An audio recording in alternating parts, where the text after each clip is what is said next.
Welcome everybody to another episode of Point of Jew. I am Jeremy Hirsch. I am the Jew whose point of view you get, for better or for worse here.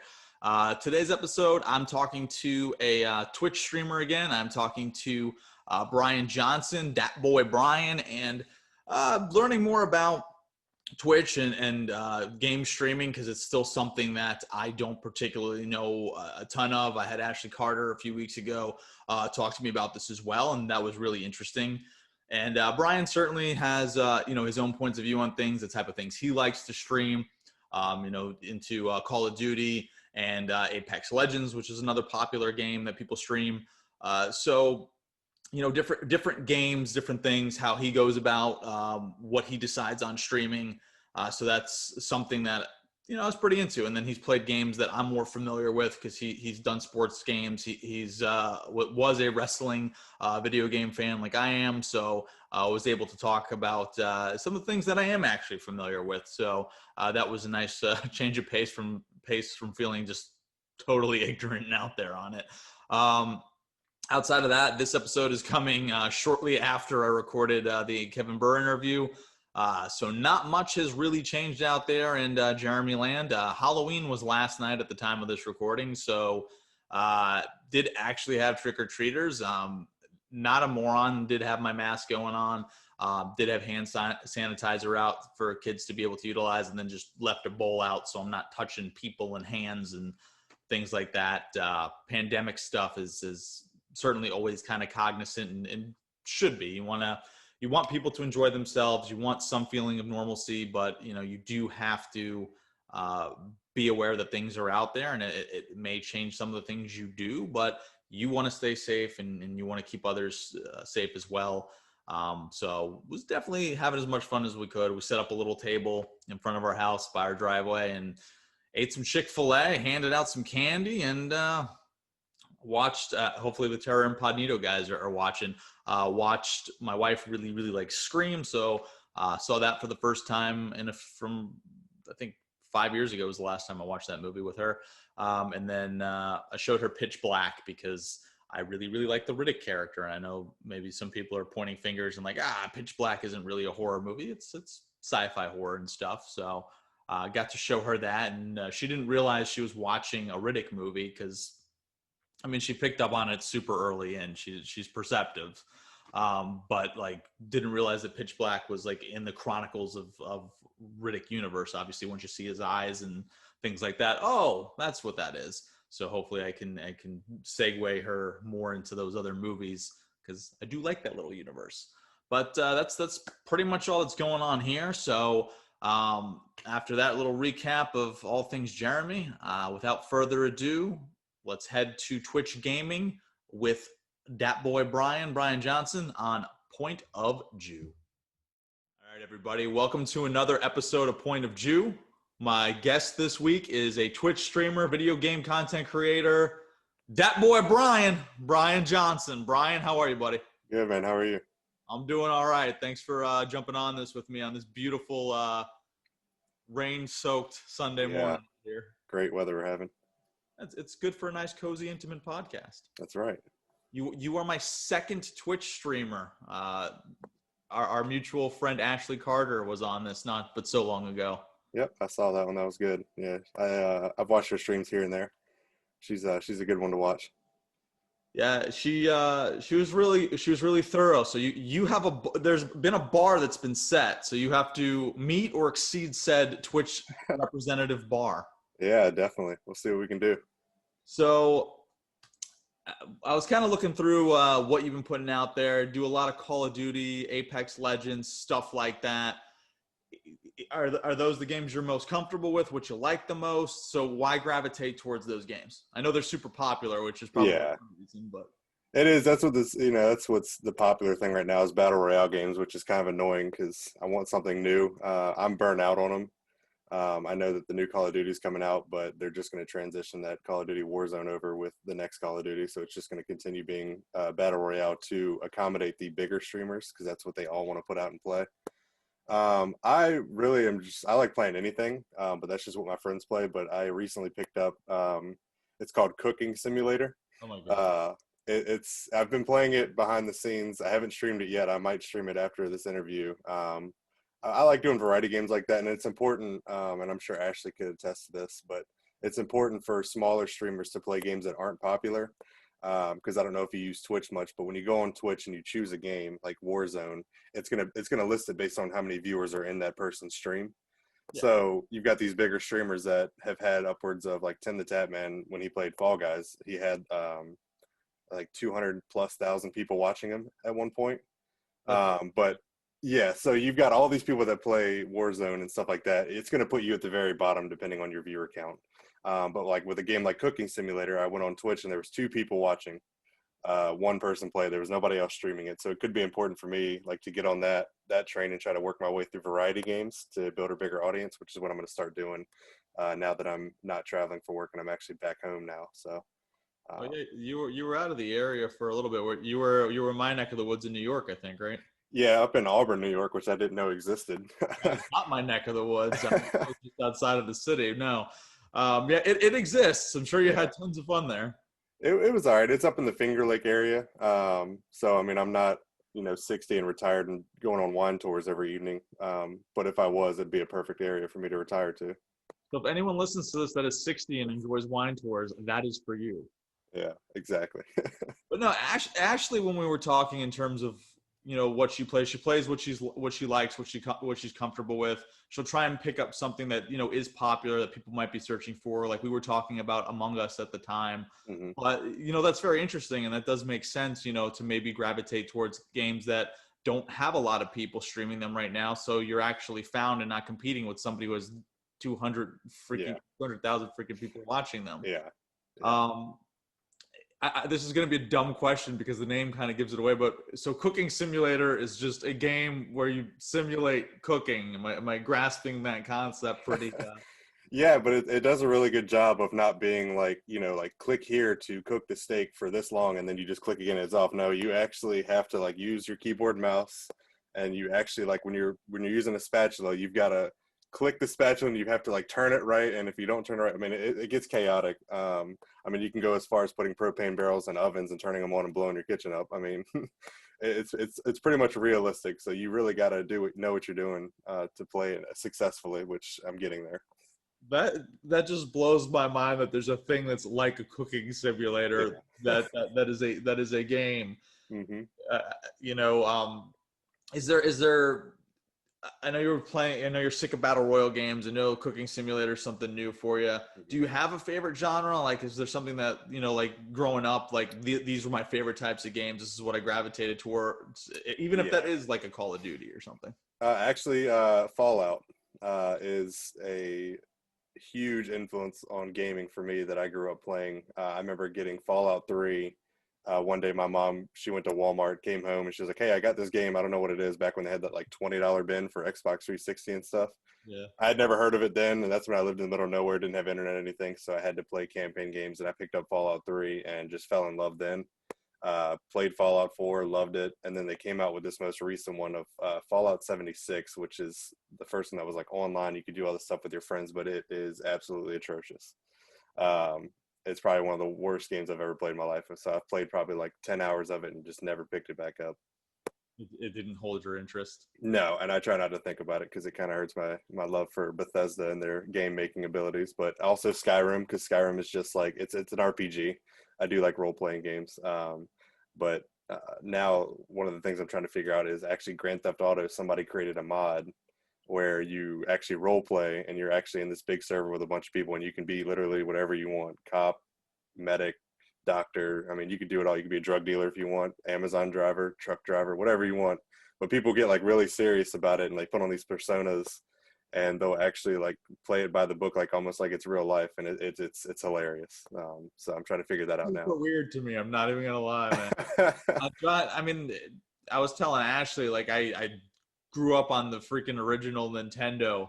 I mentioned to her and explained to her Duck Hunt, which so you're familiar with Duck Hunt? Yeah, my dad, he's the one that really got me into gaming. I grew up, he still has all the original. He's got the old classic Pong machine with the two dials.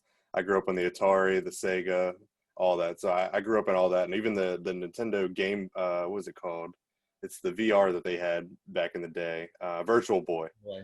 Yeah, I've played that. That's interesting. So I've been through it all. I mean, I've played everything. That's weird, just it's definitely like a generational thing for what people were into, and like I'm not like leaps and bounds older than you or anything like that, but it's interesting watching how gaming has kind of evolved. Did you have a favorite console growing up, and is it weird for you going from console to computer gaming? So my favorite growing up was Sega, because that was the first one that my dad. I think I was 4 or 5, and my mom didn't like it, but he let me play Doom. And I absolutely fell in love with Doom back then. Played Sega a lot, and I did. I grew up a console gamer with controller all the way up until 2014 when my mom and I moved to Chester. We got internet, and I was like, you know what, I'm going to build a computer. Didn't know what I was doing. Got my cousin's help because he's a big nerd like me. He helped me build it, and I'll tell you what, I plugged in keyboard and mouse, and I absolutely hated it. And I immediately plugged in, because you can plug in controllers to your PC and play with a controller if you'd like. Yeah. I did that for a little bit, and one day I was like, you know what, I've got to learn how to play keyboard and mouse, and push myself, got to it, and now I've gotten to the point. I'm on my second PC build. I've gotten to the point now where I can't even play with a controller anymore. I mean, it's impossible. You get very comfortable and used to what you're utilizing. Yeah, absolutely. Is it, I mean, that stretch to just go from just that kind of easy maneuvering to the keyboard, to the mouse. I know that's something like Ashley was saying, like it is an initial struggle though. Yeah. Do you think, like for me, like that is kind of like a hurdle, like a reason why I haven't gotten into any like, computer-based gaming is like, Right. it seems daunting. Maybe is it more does the appearance of how daunting it is match up with it, or is it a lot easier than people really maybe think it is? It's a lot easier than you think it is. I mean, I would say within a week I was pretty much comfortable with it. I was playing a game called Rust, which is actually a fun one to watch too. And I actually got a little community that watches me when I play that now. That one's just one, you wake up on a beach with nothing but a rock and a torch, and you've got to go around and like hit trees to collect wood with the rock, and they've got sulfur ores and metal ores, stuff like that. You got to build your way up, kind of like caveman times. But that was the game that really got me comfortable with keyboard mouse, because there are other people on servers. You got to create bows and try to shoot them. So you got to learn your accuracy that way.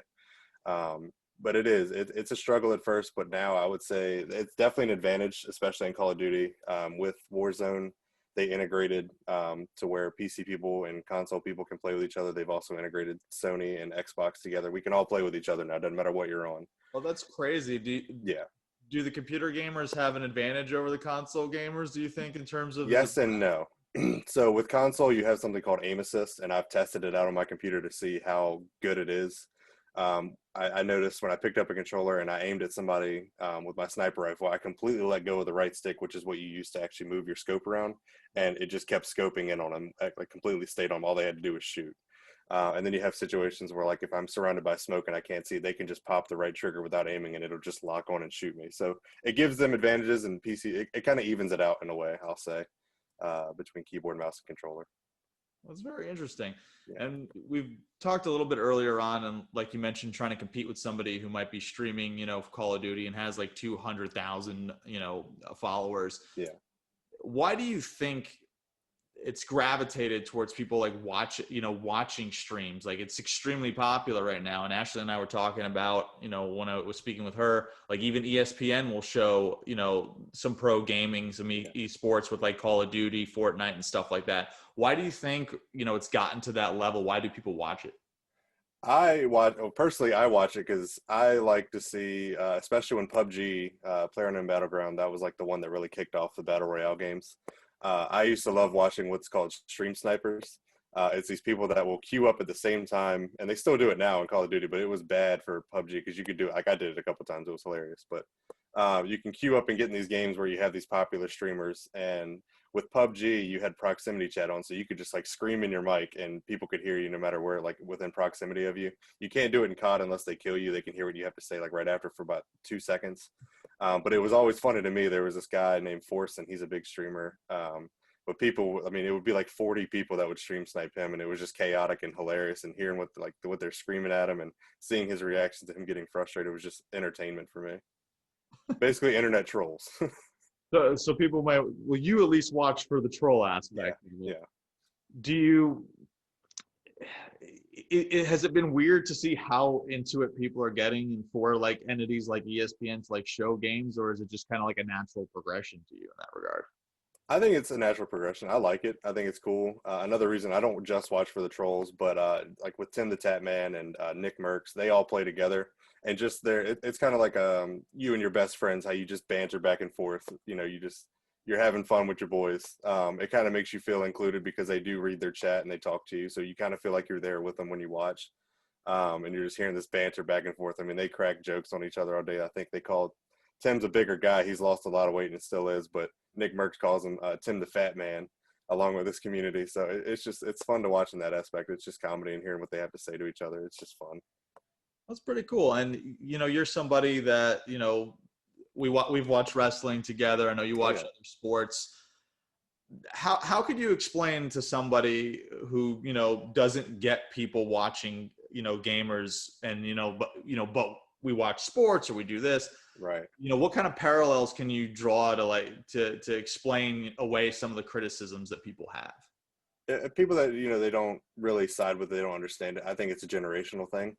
Like I've grown up on gaming. I've kind of in this era where it's blown up. I mean, you were too in a sense, but they didn't have streaming back when that kind of thing dropped. So back then it was mainly all sports on TV. I know you're big into baseball and stuff like that. So I mean, you grew up watching baseball constantly. That's just your thing. That's what you love to do. I kind of came into it in the beginning. Streaming wasn't a thing when I was born, but it right around my teens is when it started. And that's usually when you really start watching things on your own.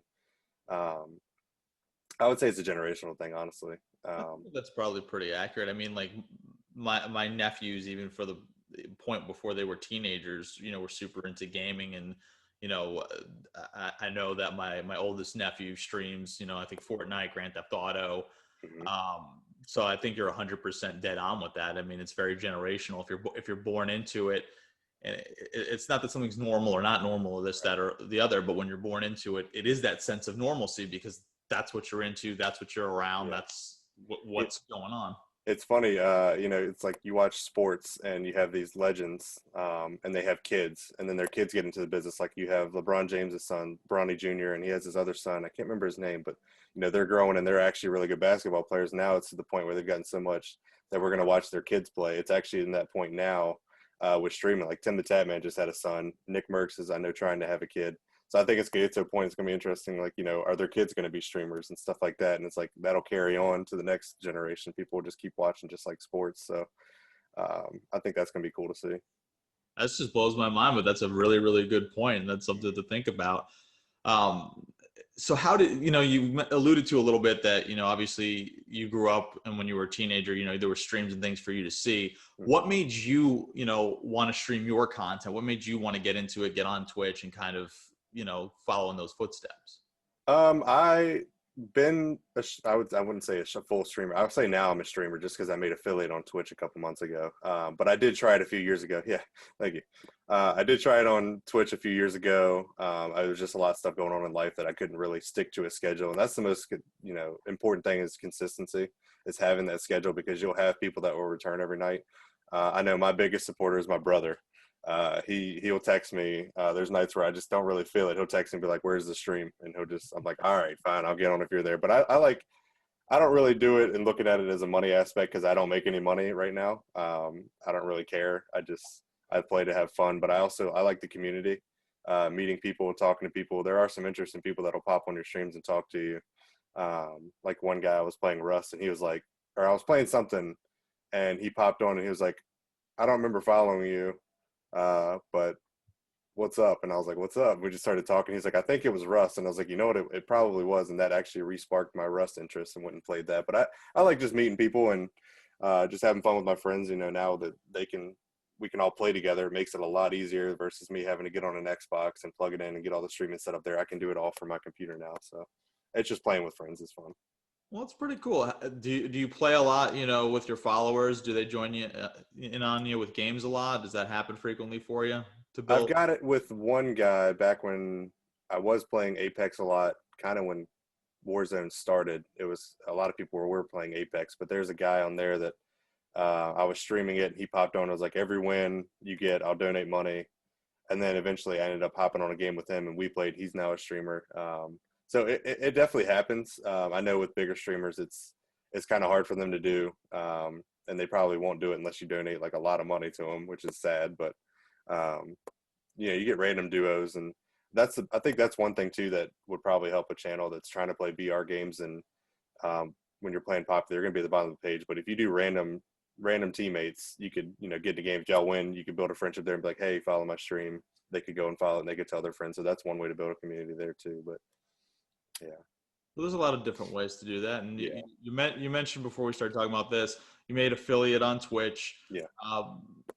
For the I'm not gonna lie, I've heard people say that that's their goal. That's what they want to do. Yeah. So what is the affiliate program with Twitch? When you say you made affiliate, explain that process and explain like what that does for you as a streamer.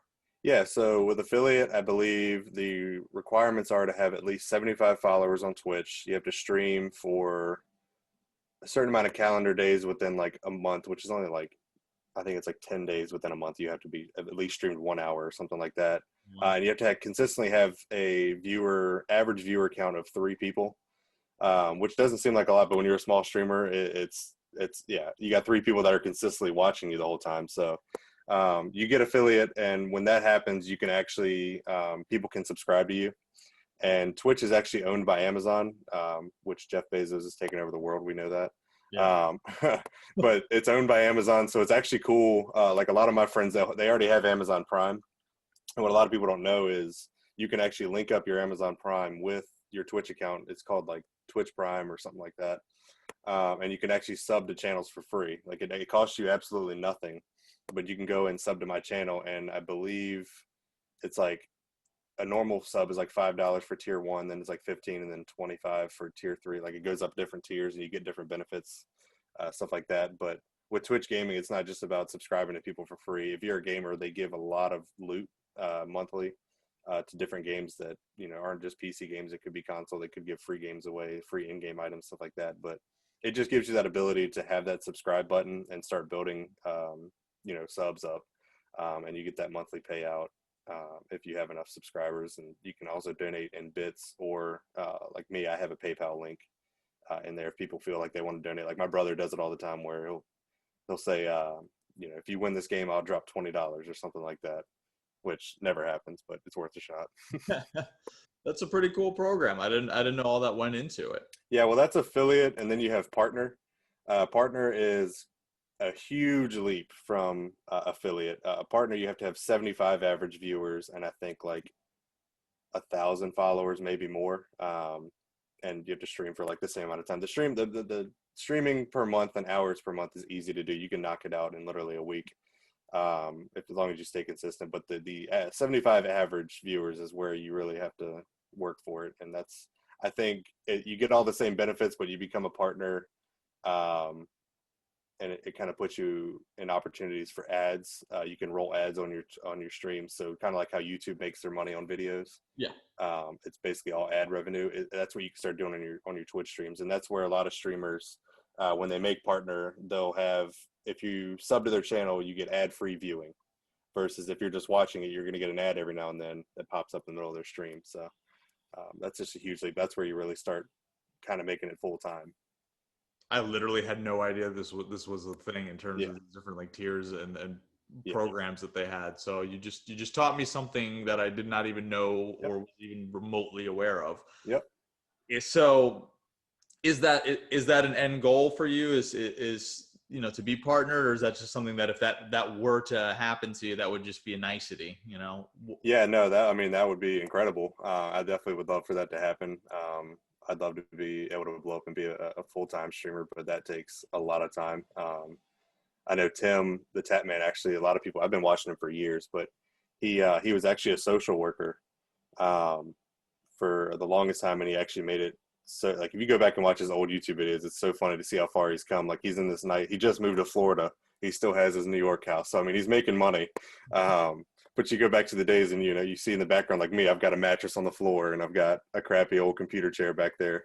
But you just see how far he's come. But yeah, he was a social worker, and there's a video he made where he was finally growing and becoming so popular that he could quit his job and do streaming full time. I mean, it would be cool. I mean, I think anybody would love to, play video games. Like if you're a gamer, you would just love to play video games for a living all day. Like who wouldn't love that? No, I'm right there with you. I Yeah. mean, we both have full-time jobs. If I ever blew up on podcasts, I'd Right. actually have, instead of shooting in my living room with my lights behind my head and my staircase, I actually have like a soundproof room and an actual booth and Mhm. mixing boards and stuff that goes into the quality of the product. But when you do this for just whether regardless of which entity, just doing something out of the passion for it, you Yep. do what you got. Absolutely.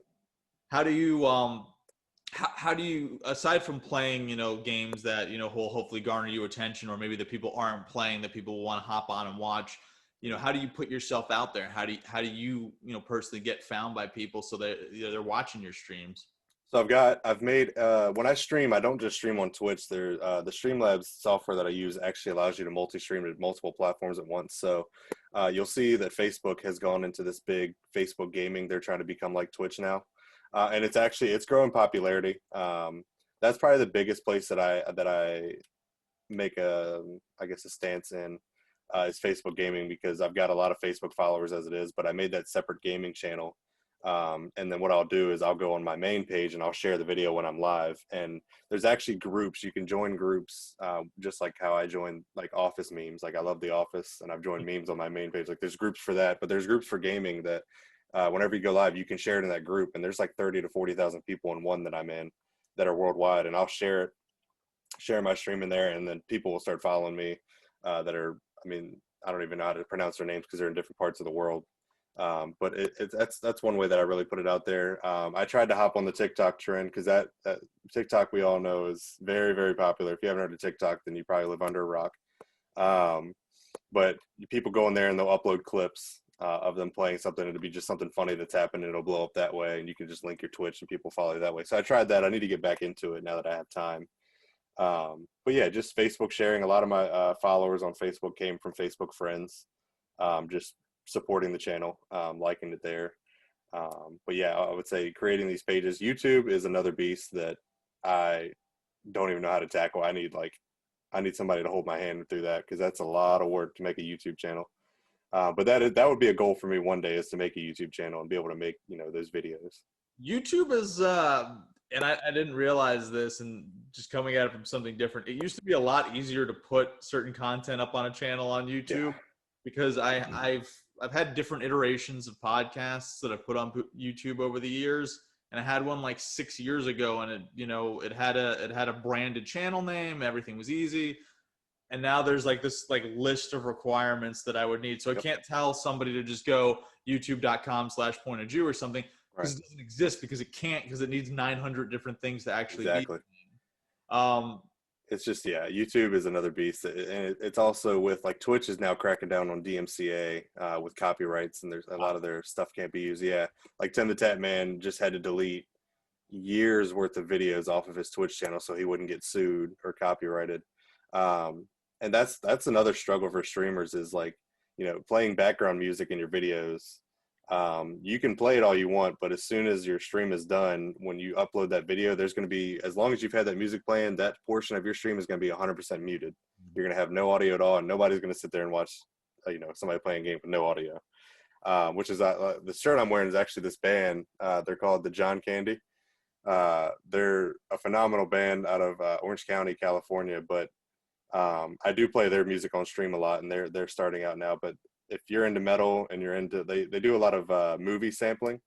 They'll take old 80s and 90s movies, and they'll sample them in songs, and they sample all their music together and make like chaotic. It's insane. I love them. Like, I listen to them religiously, even off stream. I put my brother onto them, and he's told his friends, and they are phenomenal. So if you have a chance, check them out. Their music is insane. Reach out to them and see if they'll give you they're okay for you to have your music. I already told him. I've been messaging him on Instagram for a while now. Every time he posts a link on his YouTube channel, he'll link it to me. Their band will link it to me, and I told him I was having this interview with them, and I'm going to link to this when we're done here and have them. He said he'll share it. So I'm already on that. I appreciate that for both of us. Yeah, absolutely. I try to get out there myself, so I know the struggles. Yeah. Your dog's head popped up, so I was momentarily distracted. Hello. Animals are good for views. People do want to see animals. Yeah, I need to start leaving them in here. My cat kind of blends in with the comforter back there, but he's definitely laying back there. Then you got my dog on the floor there in his bed that I just got him yesterday, so he's loving that. Oh, he's living the high life now, man. Oh, he loves it. Yeah. So the new Call of Duty is going to come out soon. What other games, are you toying with? I know, you'll jump on, Cooking Simulator because that's something a lot of people are streaming. What other things are maybe not out yet that you're like, all right, I could mess with this. I could put this out there. What else you to do?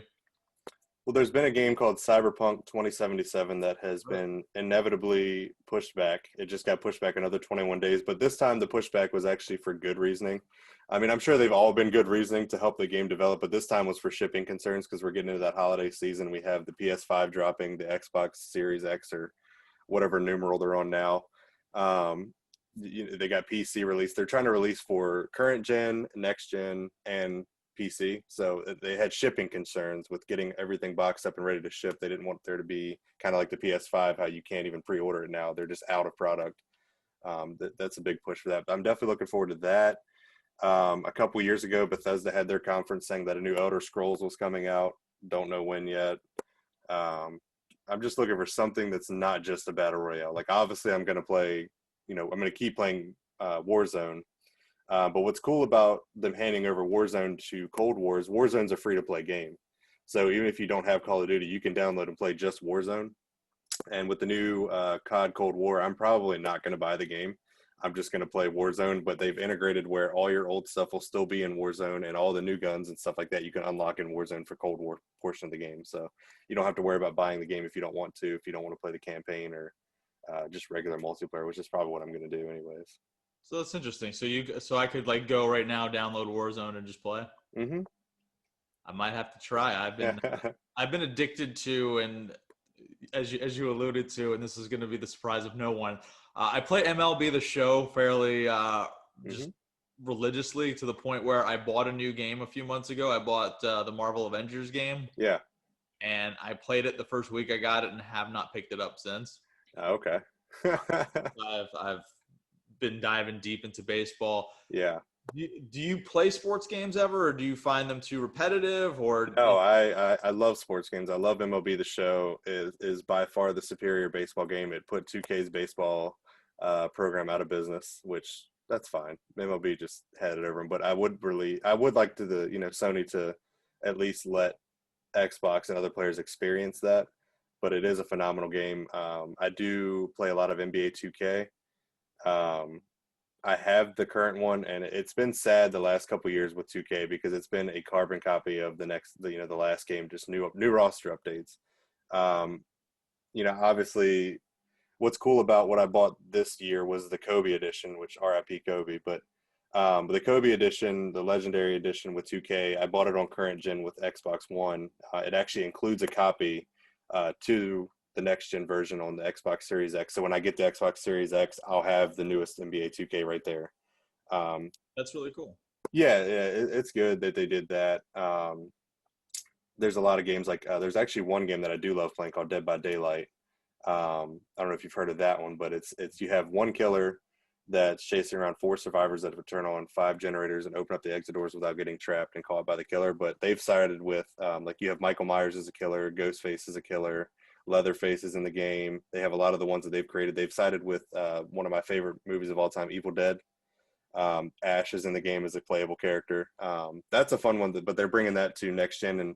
And what sucks is with NBA, all your progress that you have on your current gen isn't going to transfer over to the next game. Oh, right. That's just 2K being money hungry. They want you to buy everything again. But with Dead by Daylight, they're a phenomenal company. The game's been out for almost 5 years now, but all your progress transfers over to the next one, along with the graphical improvements and stuff like that. So they're doing the right thing. 2K just wants their money.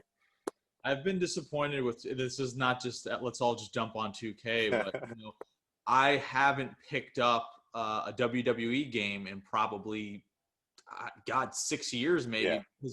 But when you were talking, it's funny because it's the same problem across whatever they publish. Mm-hmm. It's just literally roster updates and nothing much has changed. Yeah. You know, as far as wrestling goes, I mean, there used to be like innovations and stuff all the time. You know, Ukes and I can't remember. They used to partner with Jack Specific as well for gaming, but the Ukes developers usually, whether it was phenomenal or poor or whatever, but at least try to update different, you know, mechanisms in the games and try to do different things. And I don't know, when WWE went to 2K, I feel like those games just dropped off the face of the earth.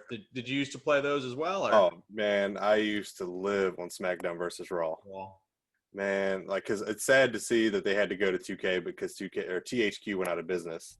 THQ, in a sense, that's what I was saying. Yeah, THQ went out of business, but there are still like subsections of THQ. Like THQ Nordic is one that's still open, so they still have like small impact in the gaming industry. But the major THQ was like, I mean, the SmackDown versus Raw, all of them were phenomenal in my sense. But the first one was like, had Vince McMahon on the cover. I remember it still had half of his face blue and red for SmackDown and Raw. I mean, that game, I couldn't tell you how much I played that game, how many hours I spent on that one. You know, I used to be huge into watching WWE. It was fun when you and I actually went to what was that theater in Richmond? We saw NXT. Yeah, that was sick. I've just kind of fallen out because I don't like the G-rated era or the PG-rated era, whatever it is now. I want them to go back to, you know, the 90s where you could do what you want, say what you want. It was a lot more fun. Storylines were fun back then, but you know, it's kind of like, you know, with the new 2K games, like you said, it's just very blah. Like you're like, whatever, like here's your wrestlers to go wrestle. Like there's nothing to it like the old storylines used to be. There used to be, not to get on this like huge nostalgia kick, but even before the SmackDown vs. Raw series, there was, going back to N64 for Christ's sake, you know, WrestleMania 2K, No Mercy is still considered one of the greatest wrestling games ever made. And then even I've got that in the closet. Quick story on that. I will never agree that that's a great game for one reason, and I'm biased, and it's wrong, and it makes no sense. I was a teenager when that game came out, so way to date myself. When that game dropped, the first issue of those games were bugged. So when you played through and you acquired, you know, an unlock, because you actually had to play and unlock stuff. You couldn't, it wasn't just buying, you know, in currency to unlock crap. You had to like grind for hours on end. Yeah. So I would unlock like everybody in the game and the bug would just destroy any data saves. So then you had to redo it all over again. And I wasn't, maybe I'm just dumb, and that probably hasn't changed remotely, you know, 20 some odd years later.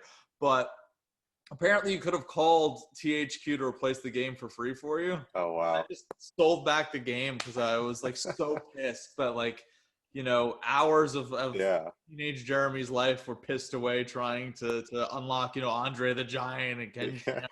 And I wonder if mine's bugged. I'll have to plug it in one day and go at it, and maybe I'll stream that. I'm just trying to see if my game is bugged or not. You can't figure it out right away. That saves you randomly. If you Google what serial numbers were bugged because it starts with the same serial numbers on all the cartridges, that'll tell you what's bugged. But I was so infuriated to like deal with that.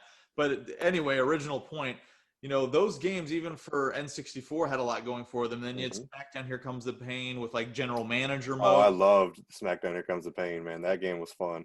That to me is the greatest wrestling game of all time. Yeah, and that one, I gotta agree there. That one was phenomenal. And it seems weird that as we have more technology with the current level of consoles, that the options seem to be, I mean, so they'll add new match types and you can throw 8 players on a screen or something. But the actual like innovation or things to keep you involved in the game seem to degrade over time versus what I would assume would advance. Yeah, that was like, you know, 2K, they had their game, and it was just here's your wrestlers, go wrestle. Then the next year they were like, oh, you know, we're bringing back, you can go behind the stage and wrestle in the offices. And I was like, okay, that's great, but like, what else are you adding in the game? And it was literally, that was like the newest thing for the next year, and I was like, whatever. is not just wrestling games, but I see this in a lot of companies that do like cash grabs and things like that too, as I would describe. Like some of the big criticisms on like some of the Star Wars games is there was like a lot of just cash grab content. Yeah. I mean, obviously it works. Developers, unless they're barred from doing it, are going to do it because people are going to spend their money to try and get everything.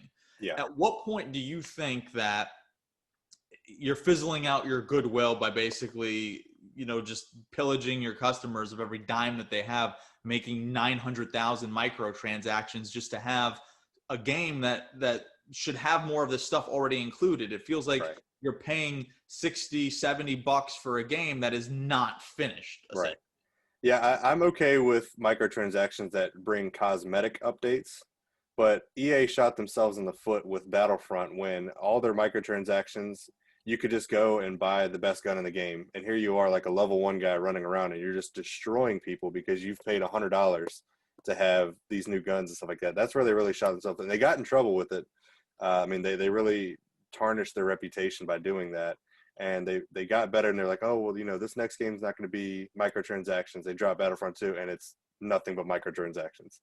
And then they just released Squadrons, I think on October 1st. And I read a guy that has like 400 or something like hours into it. And he was like, I'd like to say this is a good game, but it's just typical EA. And I was like, man, that's just upsetting. Because that was my favorite thing with the Battlefront games was I loved flying in the TIE Fighter or the X-Wing. And I loved that whole aspect of the battle. And this is a game that's just that. And it's a typical EA game again. I think if the Star Wars franchise was smart, they would try to cut ties with EA and go with somebody that would actually make a good game. And it's weird because there's the ability to have good games is there, like the Fallen Order that just came out. Obviously, not a piloting based game or anything, or not similar to Squadrons or Battlefront at all. Yeah. But when you have a game that's not dependent on microtransactions to function and is very story driven or content driven, I mean, Star Wars is rich and ripe for those kind of abilities. So with what you're saying to make a game. And again, two different play types, but a game that's story driven and player driven that's not dependent on these microtransactions, it doesn't make sense for Disney to keep being in league with EA to just tarnish that brand, in my opinion. Yeah, and it's sad because I grew up so big into Star Wars, man, and I think honestly I'll blame EA for me falling out and not being so interested in it anymore. Is like I grew up, I watched all the old movies a lot. I had to watch them on VHS. I mean, I'm only 25, but I did have a VHS player and all that stuff, and that's how I watched the original movies. And I grew up loving Star Wars, and then I got to this point where Battlefront came out, and I was so hyped, and it was just so bad that it just made me just like this sick feeling in my stomach when I thought about Star Wars. Because being a gamer, that's like what I spend my time doing as it is. And I would love nothing more like what people want, and I think, in my opinion, is a Battlefield, like because it's obviously a carbon copy of Battlefield, which those were phenomenal games. Like Battlefield 4 was top tier. We wanted a Star Wars game that was just like Battlefield, like this huge open map where you're going around, and you have like, some games can last an hour, but you're just out there going at it.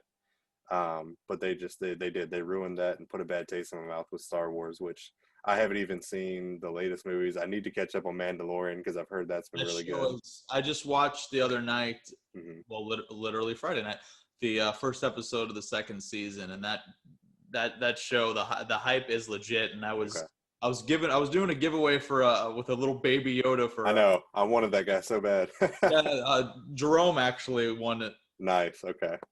So I did legitimately. I put every subscriber into a spinny wheel program and just let it have at. But it's very weird because it's a show that reminds me, and it most likely is inspired by like Westerns, and I do not give a crap about Westerns. Sorry, anyone that loved Clint Eastwood or any other thing involving Westerns, but there's still enough science fiction and good storytelling, and then the Star Wars universe world is kind of like a backdrop to it. Yeah. So by not having seen new movies or anything, there's not really much to catch up on it. Right. It's its own thing without being its own thing, if that makes sense remotely. I think I watched maybe half of the first season. I can't remember where I left off, so I may just restart it again. But I do remember being like actually thoroughly enjoying it. I just think there's so much stuff that came out at once that I was, wrapped up in other things. And that's a problem with me, is like I get so, you know, I don't really know the word for it, but I can't focus on one thing for long. Like I need it to grab my attention. Like right now, the one show that's going to grab my attention is called Blacklist. I don't know if you've ever watched that. I've heard of it. That with James Spader. James Spader. Yeah. I love him to death. I mean, my introduction to him was actually The Office, him playing Robert California. That guy is incredible. Then he was Ultron. He has that voice. And then I decided to pick it up, Blacklist, and it's probably been like 2 weeks that I picked it up, and I'm almost on season 4 already. Like and there's like 22 episodes a season. So that's what I spend a lot of my free time doing, is watching Blacklist, and that's kept my attention. So I need shows that like grab me and keep me there. But a lot of crime shows is, what keeps me there. That's kind of. Is there any crime games that you've played that you? LA Noire. There's not, but LA Noire, I don't know if you ever played that one, but that was a phenomenal one. That was yeah, that one was a good one. That one took place. That's Rockstar, so people that made GTA. So anything Rockstar has been phenomenal. Max Payne was a great series, but anyways, they made LA Noire. Yeah, they made LA Noire, and that was set in the, I think, 40s when the Black Dahlia murder happens. And you're a detective back then, so you're walking around with a notepad, and like you've got all the, it's the GTA aspect of the open worldness, but it's also you're a detective, and you have the shooting and stuff like that. But that one they did phenomenal with, and they actually remastered when the Nintendo Switch came out. They dropped a remastered version for the Switch that I think I have. I don't know, but that game was phenomenal. I would like to see another LA Noire or continuation of it in some sense. But yeah, there's not a lot of crime games that are really role play like that are open world. But I would love to see one, because I would play it religiously. I would play that. That sounds fun. I mean, the elements of like not the same genre, but like there are occasionally detective modes and things, and like the Batman games that came. Those are phenomenal. Yeah. Yeah. So I did enjoy those aspects of it, because I play sports games, I play superhero games, and the only kind of like RPG, and I think that's dropping soon too, is I like the newer Assassin's Creed games. Like I can't get behind them, man. I like the old fighting style, and they kind of went to this hack and slash with the new fighting style. But for me, I like it because it's easy for me to pick up and play, and that's something like very, very. And I appreciate rich combat and things that are, for better lack of a phrase, complicated. Mm-hmm. But for somebody like me who just did like hack and slash games growing up and button mashing and crap, I need to get into an RPG. I need something that's easy to digest. I'll definitely pick up Valhalla, just because my family's Norwegian, so I kind of date back to the Viking eras. I think we've done the ancestry thing and tracked them back to like 400 or whatever it was. So I'll definitely pick it up just to have that nostalgic feeling, and I'll try it out. I'll give it a chance. Well, we'll talk about it. We'll do like a recap together. Yeah. Full gamer and pro. There we go. Pro. That's awesome. So what for everybody watching, or for those who don't follow you yet, why watch that boy Brian? Why follow you? Why watch your streams on Twitch or on Facebook? I think I can hold a pretty good convo with anybody. I think I'm fun to watch. I like when meeting new people. I can find common ground with anybody, and we can talk about what you want. I'm big into memes. I know a lot of people are. I'm big on TikTok, sad to say, but I religiously watch TikTok like it's like a nightly ritual. Like I can't sleep until I get my TikToks in. That helps. But I like to go, and like when I play Warzone, I never like to promote myself, but I do have like a really good sniper shot. So if you're into like seeing insane snipes and crazy accuracy, like I hear it from my friends all the time, like how the hell did you do that? So I mean, you come by and stop by, we could chat, talk about what you want, come hop on the games with me. We can get into it. And you're on Twitch, Facebook, Instagram, and Twitter, and is it all Dat Boy Brian? Facebook, Twitch is. I have a Dat Boy Brian Twitter, but I just I don't know how Twitter works anymore, honestly. Like I stay on my main channel, but like when you have a separate channel, they send you so many notifications a day. I just deleted it. I was like, I'm so sick of hearing about this person tweeted this. Like I don't care. But no, I think my Twitter is BGZ95. but Instagram is datboybrian95. Yeah, so pretty much similar everywhere. I will make sure in the descriptions that everything is appropriately linked so everybody can follow you, because you are easy to talk to. You are an entertaining guy, and that's one of the reasons why, you know, I reached out a few weeks ago to get you on, because I thought that and you lived up to it. You know, you met and exceeded the bar. You know, you lived up to the entertainment factor. You know, before we wrap up or anything, is there anything that we didn't touch on or anything I didn't ask you that you want people to know? Not that I could think of, but I will probably come to you, because I don't know if you know that my leg tattoo sleeve is classic WWE sleeves. So I may come to you. Leg up. Leg up. Can we get your leg? I want to see this leg right now. So I've got the Stone Cold skull with the broken glass around it. I just added the Jake the Snake Cobra that wraps around my entire leg. It goes to the back of my knee. I've got the Have a Nice Day and Sacco under here. That's beautiful. And the back of my leg, which is here, is the Taker thing there. So I'm trying to decide, you know, I'm filling it in. I've actually talked to my artist. So the biggest thing we're adding to the back of the Taker thing is a hand coming out of the grave, and it's going to be his purple glove, and it's going to be lightning around the Taker symbol. So I'll come to you and see what you suggest for the next one. But definitely just going to keep it with the 90s and Attitude Era. Something came to mind that you didn't have for 90s and Attitude era, if I may throw this out there. Go ahead. And it's simple. The DX logo. Oh, it's coming. I gotta have the DX logo, or just classic, the original Shawn Michaels logo of just the broken heart with the sword through it. All right, we'll do it. All right, I want pictures. We'll put it on the channels. We'll make it happen. Let's do it. Brian, thank you so much for coming on and sharing Absolutely. and teaching me more about Twitch and gaming and just stuff that I'm absolutely ignorant to. It was a pleasure talking to you, and I appreciate you hearing out my point of view. Yeah, absolutely. Yeah, I hope you really enjoyed that interview. I love speaking to Brian. With Ashley and with him, seems that people streaming on Twitch are you know, have really engaging conversations. You know, they're talking to a lot of people who might be watching them play the game and developing, you know, their own personalities and things. So hopefully we can help, you know, Brian grow his stream. Definitely somebody that I would say would, you know, be back on here in the near future. Maybe after the interview, Brian and I were talking about maybe speaking as a follow-up to him and Ashley with what's going on with them.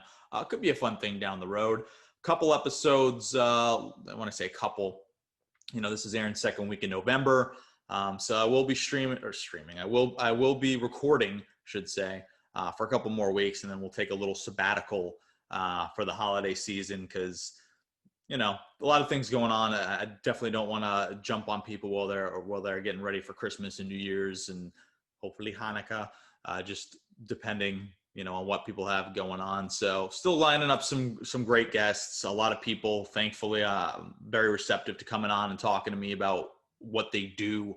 And I look forward to it. I genuinely, you know, do this podcast because I like these conversations, and pretty excited. And then once New Year gets going, we'll see what's up. I have some things in the works that are hopefully exciting for the growth of the channel. So we'll see what's going on with that. As always, for updates, opinions, editorials, whatever is going on, like facebook.com/pointofjew. Hopefully that's where you're getting the information for all these videos. And, you know, podcast hosting networks, like, you know, we're on iTunes, Google Podcasts, Spotify, and then hosted through Podbean. So there's just a whole bevy of choices to listen. And then whatever YouTube link I put out there until we can get 100 subscribers, so I can have an actual branded channel to make life marginally easier on you and me. You know, those are all the methodologies. My Linktree has every single thing I just said. That's always in the description of the videos and on whatever you're listening to. And that's just Linktr.ee/TheJHirsch. And that's this guy. That's who THEJHirsch is. So, in the spirit of that, you know, hopefully you guys like, subscribe, you know, interact with me on whatever medium that you choose. And I really appreciate the support. We always get good feedback. I'm not getting like 20, 30 people saying, oh, this, that, and the other. But I'm glad that hopefully I can provide some level of entertainment, and maybe you guys learn about, some things that, you weren't super into, but, have maybe a greater appreciation or pick up on something if it wasn't in your wheelhouse. Like, for instance, with me talking to the Twitch streamers. Check out any of our past podcasts. Obviously, a ton of great guests. I always appreciate everybody coming on. I hope the rest of you have a really, really tremendous rest of the week. And from there, hey, thanks for listening to My Point of View. We'll do this again next week.